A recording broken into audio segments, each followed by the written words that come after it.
milliards d'euros de dette. On y va aux 3 000 même. J'ai entendu Bruno Le Maire quand sur cette sortie de nous atteignons les 3 000 milliards. 3 000 milliards. De dette et nous sommes vraiment à la limite de la limite.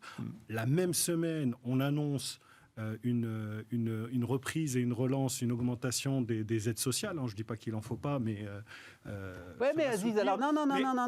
Tout ça en même temps, sans nous dire, enfin moi je ne l'ai pas entendu, alors peut-être que vous allez me le dire, sans nous dire comment on va financer tout ça.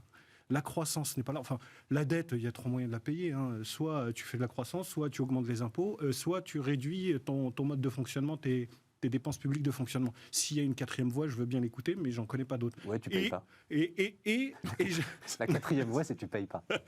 Ah, tu payes pas? Non, la Banque Centrale Européenne rachète. Ça s'appelle asseoir son créancier, mais bon, ça, je sais pas faire.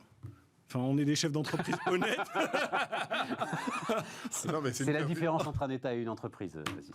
Mais ça, je l'ai expliqué 25 fois. Jamais aucun pays ne rembourse. En fait, ce que tu dois regarder, et d'ailleurs, Bruno Le Maire a fait la transparence sur les chiffres ce matin dans Les Échos. C'est pas jamais de dire que la France va asseoir la Banque centrale. Non, jamais aucun État ne rembourse ses dettes, jamais.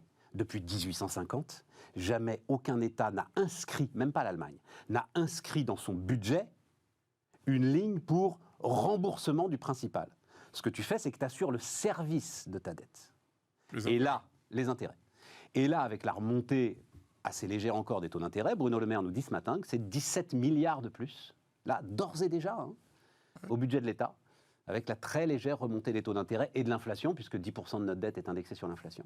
17 milliards de plus, ça va servir. Donc il est là ton sujet. C'est une bonne nouvelle, il faut le dire aux Français. On ne va pas rembourser la dette, on ne rembourse que les intérêts. Vous avez un crédit de la maison, remboursez que les intérêts, remboursez pas le principal. Aziz, je l'ai dit 100 fois. C'est un peu compliqué. Oui, mais c'est une perception assez... On se parle quand même très régulièrement, j'ai dû te le dire déjà très régulièrement. C'est quelque chose que j'essaye d'insuffler dans le débat public. Cette idée, tu sais, ça pèse sur les épaules de nos enfants, machin, bidule. Non. Après, c'est effectivement le service de la dette. Là, c'est un sujet. Voilà. Bon, mais après, la contradiction que tu mets en avant, elle reste légitime. Aziz, parce qu'on prépare cette émission, tu m'écris...